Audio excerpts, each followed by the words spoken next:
Hi guys, thank you all for tuning into Big Mama Story Time. Story Time! Don't forget to like, subscribe, comment to my page. Here we go. Hi guys, thank you all for tuning into Big Mama Story Time on today. Today I will be reading to you guys a Disney Princess Happily Ever After story. Alright, let's get into this. Alright, the last one that I read to you was Snow White and the Seven Dwarfs. The next one will be Cinderella 2, Dreams Come True, 135. Aim to Please. Let's see that. Aim to Please, Cinderella.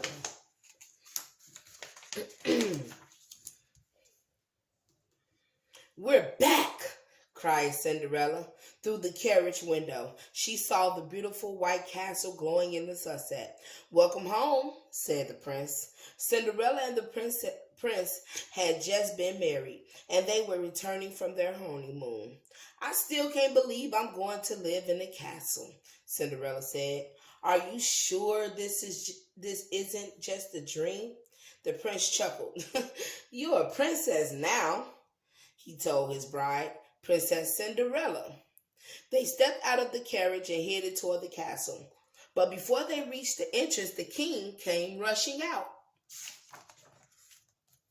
Off we go, he told the prince. We have important matters to attend to. Now, the prince said, Father, I can't just abandon my princess. Not with the royal banquet only 2 days away. She hasn't had time to prepare. Your Majesty, offered Prudence, the head servant. I can take care of the preparations as always. Just show Cinderella what to do, interrupted the king. We have a princess now. It's her duty to plan the banquet. He hurried into the carriage. I'm sorry to rush off, said the prince. Don't worry, Cinderella replied. I'll be fine. But the next morning, Cinderella wasn't so sure. When she looked in the mirror, she hardly recognized herself with her fancy hairdo and stiff new gown. Couldn't I just wear one of my own dresses? Cinderella asked Prudence and the other servants. It simply isn't done, Prudence said haughtily. Then they took Cinderella to the kitchen for training. There were so many rules to learn, even what kind of dessert to serve at the banquet. Stewed prunes, said Prudence. Prunes, exclaimed Cinderella. For dessert? The king is expected. Prudence answered, it is a tradition that is never broken. Cinderella's lesson lasted all morning. Every time she tried to suggest one of her own ideas for the banquet, Prudence shook her head and said the same thing. It simply isn't done. Then she gave Cinderella more rules to follow. That afternoon, the servants tried to help Cinderella. They quizzed her about the rules. Gold or silver? They asked. Fish or fowl? Stand or sit? Left or right? I don't know, cried poor Cinderella. She was just about worn out when she spotted the baker, the flour seller, and some of the other villagers at the castle gates. My friends, she cried happily, open the gates. No, Prudence scolded. You must remember the rules. Commoners are never allowed in the palace.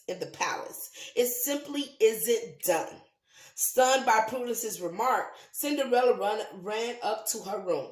Once in her room, she started to cry. Cinderella was comforted by her mouse friends. She explained that she was having a hard time understanding all the new rules, especially that rule about keeping commoners out of the palace. She said, Why? I was a dish maid when the prince married me. Suddenly, Cinderella realized that she didn't have to obey anyone's rules about how to act. She was her own person, and she could make her own decisions. I know that's right, Cinderella. I'm going to plan this banquet my way, Cinderella cried to the mice. The first step was to let her hair down and put on her own comfortable clothes. Now Cinderella felt like herself again. I know I can do this, she said. I just have to stop trying to be someone else. Next, Cinderella marched outside. Open the gates, she cried out. She walked through the village, passing out banquet invitations to all the commoners. The butcher, the baker, the flour seller, dear friends she had known her whole life. Back at the castle, Cinderella headed straight for the kitchen. This party needs help, she said, starting with dessert. Okay, I know that's right, Cinderella. What should she serve? There must be something better than stewed prunes. Anything is better than that. Then she had a great idea. Chocolate pudding, declared Cinderella. Now that sounds good. Cinderella's next stop was the ballroom. There was no way she was going to dance some boring old dance when if it was the king's favorite. Instead, she showed the servants a lively waltz. We never get to dance like this, one of the maids said with a giggle. They actually liked it. Okay. Suddenly, Prudence stormed into the ballroom. It simply isn't done, she said with the gasp. It simply isn't done. Cinderella tried to reassure her. I know this is a big change, she said, but I have to try things my way. Well then, said Prudence, I certainly hope you know what you're doing. I hope so too, thought Cinderella. It was almost time for the banquet. Cinderella put on her favorite dress and her favorite necklace, and she fixed her hair just the way she liked it. Shortly, she heard carriages rumbling up to the castle. It's too late to turn back now, she said. Let's go, Cinderella. Let's see how your party come out. Cinderella tiptoed downstairs to the ballroom. She was scared to look. What if everyone was having a terrible time? But it was a wonderful party. The orchestra was playing a merry tune, and the royal guests and commoners were dancing together like the best of friends. Cinderella quickly joined in and began dancing with the others. All at once, trumpets began to blow. The king's carriage had arrived. Cinderella had butterflies in her stomach. What would the king say? Would he be angry about all the changes she had made? I don't know. Let's see. She held her breath as the king walked in. He stopped and stared. Commoners in the palace? The orchestra playing a waltz? At that moment, a servant ran by with a big silver bowl. Smack! He bumped right into the king. Splat! The bowl landed right on the king's head. Oh, wow. What the blazes is going on here?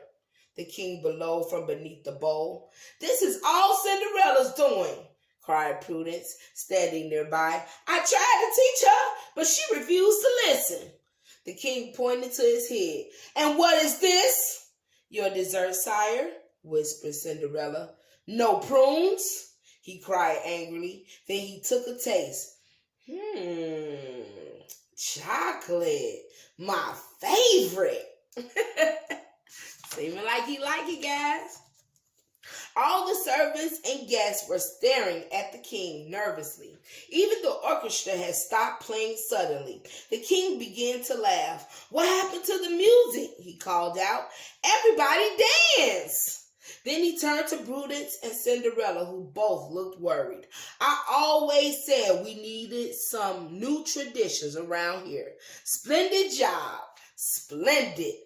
It is the princess who deserves your praise, sire, Prudence told him honestly, and I am honored to be at Her Highness's service. Cinderella smiled at Prudence. I think we're going to be great friends.